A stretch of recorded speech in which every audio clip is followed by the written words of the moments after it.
Hi, I'm Pritha from EzeRx. Here we are at EzeRx Studio Presents Ask the Expert. Today we are with Dr. Indranil Saha, who is a famous gynec of our city. Hi, sir. Please introduce yourself. I am Dr. Indranil Saha and my specialty is high-risk obstetrics and infertility. I do practice IVF in this city. Thank you for inviting me in this chat. So today we are going to talk about women's health and fertility and ovulation. Doctor, first question is, what are the signs and symptoms of ovulation that should women be aware of? Peter, before coming to the questions that what are the signs and symptoms of ovulation, we have to clear to the woman that what is ovulation first. So this is a model where you have a uterus and a fallopian tube and an ovary. Each month, egg comes out from the ovary, which we call ovulation. And then the egg is picked up by the tube, where in the tube the egg meets the sperm when the couple has intercourse. If the egg is fertilized by the sperm, an embryo is formed and then they go inside the uterus and implant and the woman becomes pregnant. If the egg and the sperm doesn't meet, then the egg get perished and the woman has a period and doesn't fall pregnant. So each month when this ovulation is happening, then the signs and symptoms are occurring. Period starts after around 14 to 16 days. So every month before someone has a period, 12 to 16 days prior to that, the woman has a ovulation. And signs and symptoms are very physical signs. They can feel abdominal pain and cramps during the ovulation time. There can be a small amount of spotting or a breast tenderness. But these are very non-specific signs and symptoms. And other things, the temperature can slightly rise during ovulation and it is detectable through the thermometer. And there were some changes in the cervical mucosa. Now, what is cervical mucosa? Cervix is this part of the uterus, which is the neck of the womb, and it creates have some secretion. So during the time of ovulation, this secretion becomes more watery, more slippery, so that the sperm can go inside. So these are the changes the body will make a woman aware that the ovulation is going on, and beside that, they can have the other tests also. How can we track the ovulation process? We can track the ovulation process on the physiological changes which we just discussed. Then we can use the ovulation kit. In some cases, we can do ultrasound scan regularly, which we call a folliculometry, where we track how the follicles are growing and what's the time of the ovulation. So there are three different ways how we can track it. So, please tell what is the benefit of tracking ovulation? No, the main benefit of tracking ovulation is that woman is knowing that when she's falling, the chance of falling pregnant. So when they're planning for a pregnancy, they know when to have intercourse, and when they are not planning for pregnancy, they know when to avoid intercourse. So the woman feels more empowered about it. And the other benefit is, nowadays a lot of long distance relationships is happening. So husband is staying in one city and the lady is in another city. So if the woman is tracking ovulation, they know when they can meet each other and try for a family. So this is the advantage. At the same time, nothing is 100%. So if you have an advantage, there's a disadvantage. So if I know when I'm ovulating and telling my husband, this time you have to come and have intercourse. So the poor guy can have performance anxiety. And if things are not happening, then the woman will think that my whole cycle is lost. So this is a drawback of it also. So you can use it for your benefit, but you have to remember that every benefit there is a disadvantage also. Okay, so today's life is very complicated, right? So the lifestyle factors that can affect ovulation, what are those? The factors which affects ovulation, number one is weight. If someone is overweight, which we are seeing that the obesity is becoming rising alarmingly, or if someone is underweight, then it affects ovulation. The ovulation becomes very irregular. So a woman has to maintain a healthy weight. Number one. Number two, smoking, alcohol. These are affecting the ovulation also, and the hormonal changes that one has, like increased level of thyroid hormone, prolactin hormone. Polycystic ovary is a very common thing. 1 in 5 women has that. So these are factors which nowadays affect the woman's ovulation. Okay, so key factors. Let's come to that. Which can affect woman infertility. Okay, we don't use the word infertility because I think the very negative vibe goes on. So we can say that what are the factors which affects a woman's fertility? That will be a better one.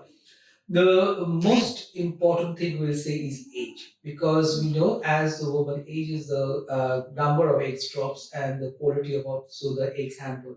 So it becomes more difficult if someone's age increases and the rate of miscarriage increases. But at the same time, we have to finish our study. Women's a career, have a career, so they have to balance between the two: their studies, careers, and their motherhood. So that thing they have to keep in view. Number two is a weight.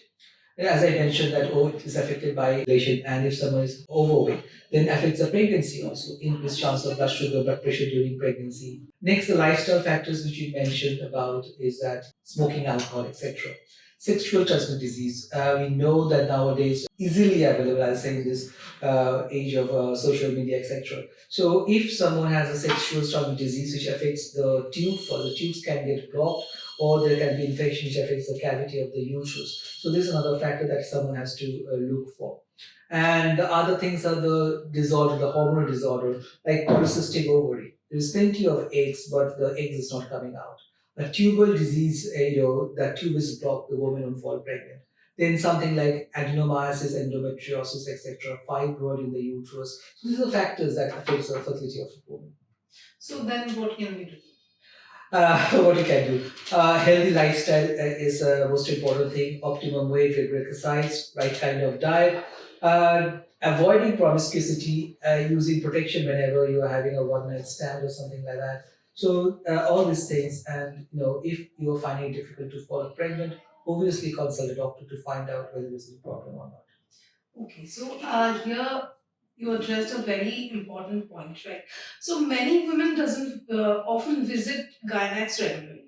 So what are the benefits of visiting gynacs? Health is an issue where we have to look after. Now, we're not saying you have to visit a gynac because you're a woman, but there are a few regular checkups that is needed. Like anyone, a man or woman, they have to have a regular blood sugar, blood pressure checkup, the optimum weight they have to check. In case of women, if we say especially what needs to be done, like a teenage girl who is having irregular periods or excess body hair or acne, they have to visit the gynac to find out that they don't have something called polycystic ovary. Then, teenagers who has some vaginal secretions, etc., and sexually active, they have to find out they're not having any STDs. A woman in a reproductive age group, they have to have a regular checkups to find out that they don't have polycystic ovary, endometriosis, or things like that. Then regular pap smear needs to be done because someone can avoid a cervical cancer. If someone has a family history of breast cancer, then they should examine their breast, manual examination of breast, which they call a self-examination. And if there's any lump, needs to see a doctor to rule out that anything sinister is not going bad. And then after menopause, woman has to have a regular checkup that the bone is all right, which you check by bone density. Then postmenopausal bleeding, someone has a menopause and then she is bleeding. There's a chance of cancer in that. So those things, the regular checkup needs to be done. Now let's come to another part. Like thyroid hormone is very important during pregnancy or prenatal time. So, please tell us how thyroid can affect a woman's, like when she's in reproductive age. Yeah. Now, the thing is, either the thyroid level can go down, which we call the hypothyroid, or the thyroid level go up, which we call a hyperthyroid. The hypothyroid is more common. How hypothyroid affects pregnancy? If someone has a hypothyroid, a TSH level goes up, then there's a difficulty in ovulation. The periods become very irregular. So, one is the ovulation problem can cause infertility. Now, if the woman falls pregnant, but the thyroid level is not optimum, which is that TSH level should be around 2.5 to 3.5. In that case, high chance of miscarriage, number one. Increased chance that the baby can be small, which we call a small for date. Preterm labor, the baby is coming out before the time. And other thing is that the mental development of the baby. Like if the woman's thyroid level is not controlled in the early part of the pregnancy, first 12 weeks, then the baby can have some mental problem. So learning difficulties, etc. So thyroid level is very crucial, and we say that before pregnancy, you should check your thyroid level and your blood sugar level. They should be optimum before you try for pregnancy. So, do you have any dietary recommendations that can support women's pregnancy? Yeah, definitely. One misconception about diet is that people think that if I spend a lot of money and if I had some special diet, I'll be very healthy. This is a wrong thing. If you eat whatever is cooked at home, a balanced diet, a healthy diet is perfectly fine. You don't have to take any supplements, all the bottled thing, because anything you buy, you have to pay for it, and there's a query whether it helps or not. And other misconception is eat for two. Like they said, you eat one for the mother, one for the baby. Nothing like that. If you feel hungry, you eat, and you don't have to eat for two. A balanced diet is most important. So you have to have an optimum vegetable, optimum fruits. You have to take carbohydrates, protein, etc. And that's all. Don't eat outside too much, because if you have any problem like diarrhea or vomiting, it's difficult to treat in pregnancy. So that's my recommendation. Thank you, doctor, for your time. Thank you. We always want to encourage people to go to doctors and have a regular checkup. Take care of yourselves, especially women, because they don't take care of themselves. So please take care of yourself. Doctor, do you have something to tell? Yeah, look after yourself. Yeah, women, they now are not only working in the household thing, they are going out, so they have less time to look after themselves. So unless we have a healthy woman, we won't have a healthy second generation. So definitely, you must go to your doctors regularly and just live a healthy life. Thank you.